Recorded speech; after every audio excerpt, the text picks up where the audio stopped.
नमस्कार दोस्तों, आज हम बात करेंगे ह्यूमन रिसोर्स मैनेजमेंट की। HRM ह्यूमन रिसोर्स मैनेजमेंट आपके पास किस तरह का आपका एक प्रोसेस होता है। ह्यूमन रिसोर्स मैनेजमेंट आपके पास एक इस तरह का प्रोसेस होता है जिसमें हम लोग करेक्ट प्लानिंग के अकॉर्डिंग ह्यूमन जो है ह्यूमन बीइंग से मतलब यहाँ पे हम लोग जो एम्प्लॉय हैं उनको रिक्रूट करते हैं, उनकी परफॉर्मेंस जो है मेजरमेंट करते हैं और परफॉर्मेंस मेजर करने के बाद किस तरह से स्मूथली वर्क चले उसके लिए हम लोग उनको मोटिवेट करते हैं। तो ये आपके पास है human resource management. It means right person recruit at right time and for right job. और कुछ चीजें उसमें हमें ये भी देखनी होती हैं कि उसके अकॉर्डिंग हम लोग उसमें चले ताकि आपका स्मूथली वर्क जो है कंटिन्यूअसली चले। How to work, where to work, when to do work, by whom it will done, किसके द्वारा किया जाएगा, कौन उस काम को करेगा, कब उस काम को किया जाएगा, किसके द्वारा उस काम को किया जाएगा। तो ये सभी चीजें हम लोग उसमें देखते हैं। तो ये आपके पास कहता है it is a process of recruiting. ये आपके पास किस तरह का प्रोसेस है जिसमें हम लोग रिक्रूट करते हैं। तो रिक्रूट से मतलब क्या है, रिक्रूट तब करेंगे जब आपके पास कोई ना कोई हम लोग एस्टिमेशन करेंगे। तो ये आपके पास एक एस्टिमेशन का भी प्रोसेस है जिसमें हम लोग एस्टिमेट करके चलते हैं कि कितने नंबर ऑफ एम्प्लॉयज की आपकी वहां पे रिक्वायरमेंट है। फिर हम लोग रिक्रूटमेंट का प्रोसेस अप्लाई करते हैं, जैसे थ्रो एडवर्टीजमेंट हो गया, थ्रो न्यूज़पेपर में आपके पास एडवर्टीजमेंट दी, या बाई पैम्फलेट आपने कोई एडवर्टीजमेट दी, या naukri.com पे आपने दी, या और किसी .com पे दिया आपने। तो इस तरह सर्टेन जहां भी जो भी आपका जो प्रोसीजर है जिससे लोगों को पता लग सके तो उस चीज के बारे में हम लोग वो बताएंगे। देन सेलेक्टिंग एम्प्लॉयज, फिर उसमें से हम लोग जो है एम्प्लॉय को सेलेक्ट करेंगे जो बेस्ट होगा आपके पास, जो बेस्ट नॉलेजफुली या जो बेस्ट आपके पास आपको लगता है कि इस तरह का पर्सन रिक्रूट करना है, वो रिक्रूट पर्सन हम लोग उनमें से करेंगे जितने भी आपके पास वो एप्लीकेशन आएंगी। After that providing them training, उसके बाद हम लोग उनको ट्रेनिंग देंगे। जो वर्क है आपके पास ऑर्गेनाइजेशन के अंदर उस वर्क के अकॉर्डिंग उन लोगों को ट्रेनिंग दी जाएगी। And appraising the performance of employees, और जो एम्प्लॉयज की जो परफॉर्मेंस है उसके अकॉर्डिंग हम लोग उनको अप्रेज करेंगे, मतलब आगे बढ़ने के लिए हम लोग उसको जो है उसकी परफॉर्मेंस मेजर करेंगे और फिर उसको मोटिवेट कंटिन्यूअसली करेंगे बाय प्रोवाइडिंग देम बेनिफिट्स। और फिर उनको जो है हम लोग जो बेनिफिट है उसके अकॉर्डिंग जो मोटिवेट हो जाए प्रॉपरली उसके अकॉर्डिंग उनको बेनिफिट देंगे in order to achieve the organisation goals, और जो ऑर्गेनाइजेशन की जो गोल्स हैं उनको बेसिकली अचीव करने के लिए। तो ये सब हम लोग करेंगे इसके अंदर ह्यूमन रिसोर्स मैनेजमेंट के अंदर।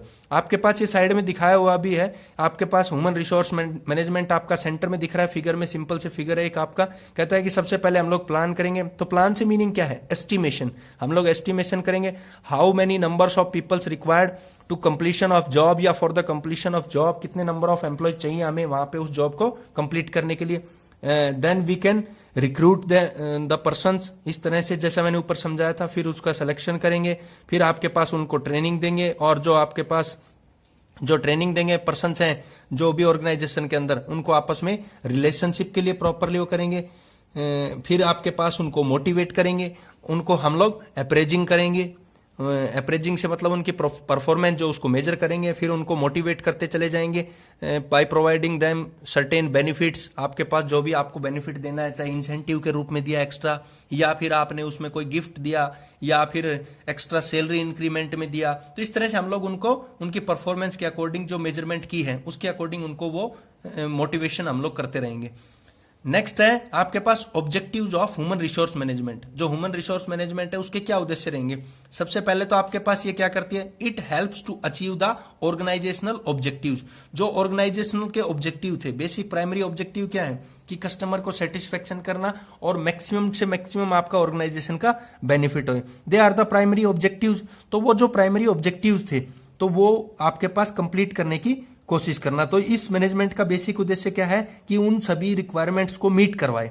दूसरा पॉइंट आपके पास क्या है, it involves a team spirit. इसमें टीम स्प्रिट रहती है, तो इसका मतलब ये मैनेजमेंट कहती है कि आपस में जो हम लोग वर्क करें वो प्रॉपर रिलेशनशिप में करें। प्रॉपर रिलेशनशिप में रह के हम लोग उस वर्क को अगर कंप्लीशन करेंगे तो आपके पास वो ग्रुप्स के अकॉर्डिंग उसका बेस्ट इफेक्ट पड़ेगा, क्योंकि आइडियाज ग्रुप में बहुत बेटर आते हैं। इंडिविजुअल पर्सन जब उसको करता है तो वो आपके पास एक सर्टेन वन माइंड ही वहां पे लगता है, तो इतने आइडियाज नहीं आने पाते। तो उस काम को सोल्व करने के लिए, रिजॉल्व करने के लिए आपके पास बेटर आइडियाज आए, तो इसके लिए सबके बीच में आपस में प्रॉपर कम्युनिकेशन होना चाहिए, तो वो टीम स्पिरिट में काम करें। और लास्ट आपके पास इट हेल्प्स इन मेंटेनिंग या मेंटेनेंस ऑफ ह्यूमन रिसोर्स। और जो आपके पास ह्यूमन रिसोर्स आपने की है, यानी जो आपने रिक्रूटमेंट कर लिया एम्प्लॉयज को, तो उसको बेसिकली क्या करना है, प्रॉपरली मेंटेन करते जाना है। तो वो मेंटेनेंस तभी होगी जब आपके पास ह्यूमन रिसोर्स की मैनेजमेंट होगी। जब ह्यूमन रिसोर्स मैनेजमेंट प्रॉपरली है, properly human resource management work कर रही है, तो आपके पास सभी के बीच में कम्युनिकेशन है, एक टीम स्पिरिट बनी हुई है, तो वो आपके पास उनको मेंटेनेंस करना या मेंटेन करना बहुत ही आसान वर्क है। तो ये था दोस्तों आपके पास human resource management. Thank you दोस्तों।